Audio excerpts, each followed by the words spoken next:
When you first talked about running for governor, people might have been a little surprised. What prompted you to decide to take on a task as big as this?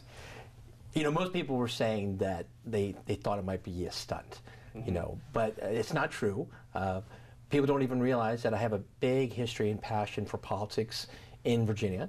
I've served 3 governors in Virginia, served on various state boards, served the public, and I love it. I've always loved it. I actually authored legislation in Virginia, passed both in the House and Senate, both sides.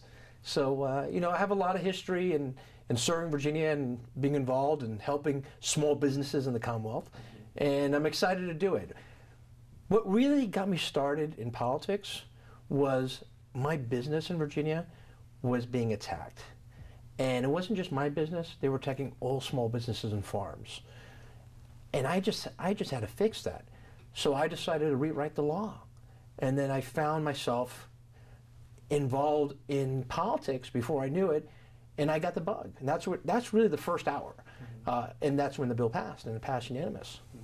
And so now it's one thing to be in that capacity, but you've never run or served an elected office before, right? You've served on boards and things like that, but you've never run for office. That's right. That's right. So this is a big stage to start on, all the way at the top, isn't it? It is, but I never do anything small, do I? No, you don't. So it fit the bill, if you will, and serving under 3 different governors and those positions, what you learn a lot. I've made a lot of friends, and I still consider them friends. And I'm excited to lead the state. I want to help Virginians. I want to help the Commonwealth. It's not about me. It's really about Virginians, and that's the way I feel. I've always felt that way. Right. When I fought for that bill, it wasn't about my business, even though I knew my business was in trouble. I was doing it for all the other businesses, and I'm glad I did. I have no regrets. Even though that hurt my business and I eventually lost it, that was the fight I could fight back then that nobody else could. So I did that, and now now it's the law. Well, you mentioned about how some people raised their eyebrows and talked about this potentially being a stunt. Yeah. And perhaps it's difficult for you to get outside the sphere of who you are and how most people identify you, which is, of course, with the incident at the White House. How do you get past that? How do you tell people that you're a legitimate candidate and that it isn't just another attempt to get on a reality show or be something other than the governor? Yeah, it's true. A lot of people will look at the reality TV side and being on NBC and Bravo for the TV show, but that was just a very small part of my life, and I had a huge life before that, serving Virginians and serving the Commonwealth and helping small businesses. So, you need to really, and I think most people do, I think you need to not just be narrow-minded and look at that small part of my life, but I had a big part of my life serving Virginians, and that's what I'm excited about. What I used to do, coming back to my original roots, my true roots that I was involved in long before reality TV, long before the White House. Yeah. Well, is there anything you want to explain about that situation? I mean, I know that you were never prosecuted or anything like that, but certainly you received an awful lot of criticism for what happened that night. Yeah. Do you think there's something voters need an explanation about? Well, sure. Every time I'm stopped, whether at an airport, a mall, or a sidewalk, or even today here at the studios, it's most of the time after after Matt Lauer saw some paperwork and we had that final interview with Matt on the Today Show. That same hour, we got a call from David Letterman and then SNL, and it became entertainment. Look, that's the way I think most Americans look at that. It really is entertainment. Reality TV is what it is. It's really, the modern day, if you will, soap opera. And like most people get it. I think they're understanding a little bit more about reality TV. You can read between the lines and figure out there's a lot going on there behind the scenes. It's not really reality, is it? Yeah, it's great entertainment. Right. I'll leave it at that. Well, but how do people then separate that side of you and then feel comfortable making you their next governor as someone that they saw and are most closely identified with you in that vein? Yeah, that's a great question, and I'll tell you, we've been surprised ourselves. We've been going to these student campuses, meeting with students, all over Virginia, shaking hands in different cities. That we're finding that people, clearly either were fans of the show or love the show, or they know about the White House incident, but they knew there was more than what happened.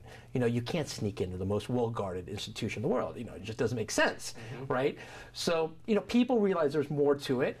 They come and ask, and of course, we talk about it briefly, and then they hear that about me, who I really am. Then we talk about things of substance that's important to them. Are they going to have a job getting to college? How can I help? And that's what we're doing. We're doing a listening tour. I'm listening to Virginians. I want to hear what's important from Virginians so I can help them when I'm in office, make sure they have jobs. So you address it by letting them get to know me, knowing who the real target audience is, not the one who's on camera, that has to be, sometimes dramatic on a reality TV show, if that's the kind of show that we'd be filming. But in this case, this is the real world. This is, real jobs that we want to make sure these kids have. We want to bring business to Virginia. We want to, look, once they get to know me, then they realize that I'm their man. I'm the centrist here. I'm not all the way to the right. I'm not all the way to the left. I'm right in the middle. And that's our whole theme, is crash the party lines. Don't just vote for the R or for the D. Crash the party lines. And that's our website, is crashthevote.com.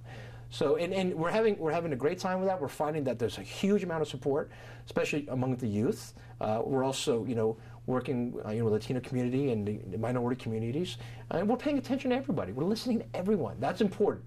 This campaign is about all Virginians, not just one demographic. And so you're not necessarily running away from that part of your life, and you're actually hoping to capitalize on it to a certain extent. You have to embrace it. You can't run away from that part of your life. You have to embrace it because the whole world did, and you make light of it. You make fun of it because that's what everybody else did. So, I mean, even the president at the White House Correspondents' Dinner, they're showing pictures in the back behind them. They're like, "Oh, that's our dog." They're the kids, and oh, how did that get in there? It's like if the president can joke about it, I think everybody can. Right. So, I mean, but I guess maybe because so many people are connected to you as this kind of personality, and it seems like a lot of stuff came out aside from that, maybe they're concerned there's other stuff that come up. And if I can ask about your ex-wife, do you have contact with her still? Is she a part of your life in any way? No. My ex-wife is not part of my life anymore. That chapter has been closed. I think Winston Churchill said it best. You have to reinvent yourself a few times in your life. I'm enjoying reinventing myself. I'm discovering that there's a tremendous amount of support. People can appreciate this, and a lot of people have gone through things in their own lives that we can all relate to. But no, there's no more communication between my ex and I. Okay. Yeah. All right. So obviously we need to get through that. So I am actually interested in the substance of your campaign. And you mentioned about being a centrist and how you want to run in the middle of a campaign, which may be a good idea in a general election, but you've got to win a convention fight against someone who is obviously identified strongly and embraced strongly by the right, and in general, convention goers are pretty diehard Republicans. Yep. How do you convince those diehard Republicans that you're the best candidate for them to take into the general election? Look, I'm in this to win it. I never quit or give up, and I take risks, and I think everybody, that part of my life, I think everybody knows that about me. You have to convince people by getting to know them, meeting them one-on-one, and that's what we're doing. We're on the road every day. We're meeting, different students on different campuses, different businesses, different towns, large and small. So meeting people, grassroots campaigning every day till convention time. Now, we have to also be honest about what and realistic about what potentially may or may not happen at the convention. So, if we don't win the convention, I'm already going to have the signatures to be on the ballot. So either way, I'm on the ballot, and I'm in it to win it. I'm going to keep my name in the ballot, regardless of... You can do that? You can do both? You can put yourself up at the convention and also run independent? Yeah, because you collect the signatures January through March. So once you collect the signatures, boom, you're on the ballot. Okay. Now, a party, if I was specific to one party, which I'm, running a Republican ticket, they would say, well, we'd like you to bow out, even though you may be on the ballot. Right. I'm not going to, I'm not going to bow out. I'm a Republican. I'm in this to win it. I'm going to be on the ballot, and I'm asking Virginians for their support and their vote. But you're willing to go to a three-way race if it comes to that? I'm leaving every option on the table, and you bet. I can win this thing. We're hearing from the community. We're hearing from Virginians. The numbers. I only have one place to go, and that's up. And we keep going up. The last public policy polling numbers, we saw 24%, between the three of us. Great, I'll take it. I'll take that fine. I'm still the underdog, and I enjoy being underdog because I've always been told you can't do it. They said I couldn't pass my bill for the small businesses. It would never happen. Did it. They said I couldn't become Man of the Year for the Leukemia Society. It would be impossible. You'll never get it. I did it. And that's the same thing with this race. You know, I'm meeting Virginians that say, we're frightened of Coochie. He's just all the way to the right. He's so extreme. You know, who thinks it's God's will that if your wife is raped, you know, that you have to have the baby? I don't even know Republicans who think like that.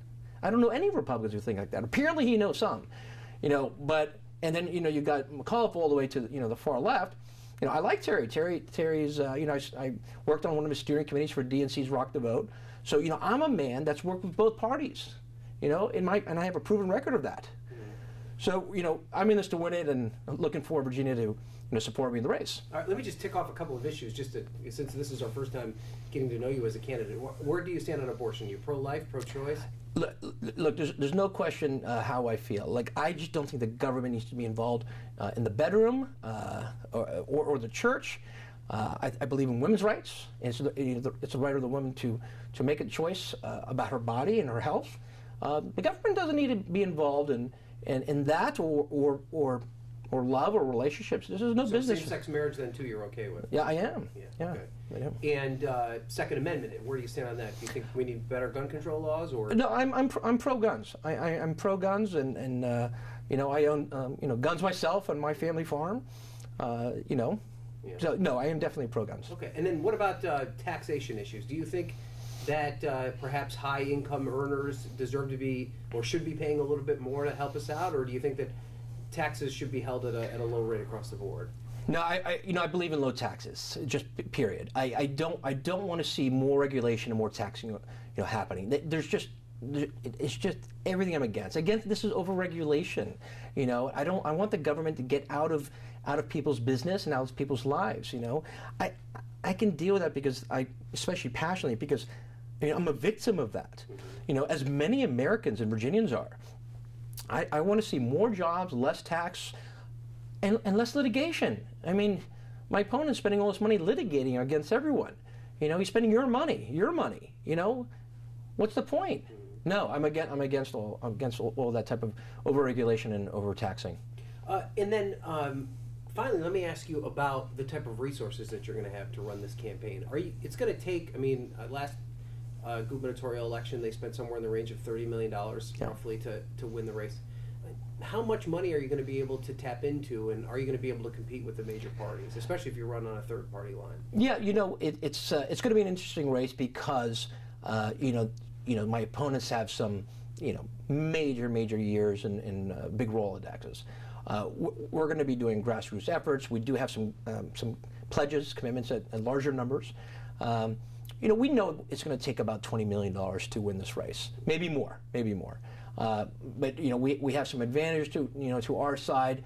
You know, with just the basics that you just can't, you know, stay away from. That, you know, obviously we're seeing in the front lines with name recognitions and some of the polls from that coming from that, and that's fine. That helps. But once people get to know me and they discover who I really am, then they're going to vote for me versus all the way to the right or all the way to the left. Nobody likes it in either one of those, especially, you know, my opponent in the Republican Party currently. Okay. All right. Anything else you want to touch on that we haven't talked about yet? Looking forward to meeting everyone one-on-one. You know, I'm looking forward to shaking hands and coming out to their events and supporting their local communities, and appreciate you having me on. And I just want to maybe drive this point home. It was interesting to see you kind of interacting with some of the folks here. It's not something you're afraid to talk about, that, you know, the reality TV show and the White House. And if people want to talk to you about that, you're happy to engage on that topic. You know, I'm not afraid to talk about the reality TV side, the White House, what really happened. It's just, I've never been afraid about it. You know, you know, people act like they don't know the truth. Everybody really knows the truth. You can't sneak into the White House. You know, so you just can't. Like you were on the list. I mean, what happened? I mean, what is the truth? What? In short, what, you know, we showed Matt Lauer some affidavits that were, you know, Secret Service had listened to some conversations between me and some White House officials, and those were put down on paper and they were signed, and once that was done, it was really, the story was over, right. If you will. But the story wasn't over for the American people because it was fascinating. You know, they for them it was entertainment. Yeah. You know, for them, you know, for the rest of the world it was entertainment. And that's clear what it became afterwards. Yeah. But I absolutely know. I mean, I'm happy to talk with people about that or about the show, about the dynamics about those kind of things. It's fun, it's entertaining, and everyone enjoys it. And we're seeing that it's helpful to the campaign. We're seeing that. We're seeing on the front lines that people really enjoy that, and they enjoyed learning the honesty from me about that. One of the questions you asked earlier, about my past, I'm transparent. My opponents can't say that. I've had it all. I have an all 3-letter investigation, from the FBI to CIA to, NBC. Right. Right? So you're saying that if there was something in your background, it's out. It's already out. I'm done. Everybody, all my skeletons, if you will, are out. My opponents can't say that. I mean, I know for a fact something about one of my opponents that's eventually going to come out, but they can't say that. So I'm vetted. Yeah.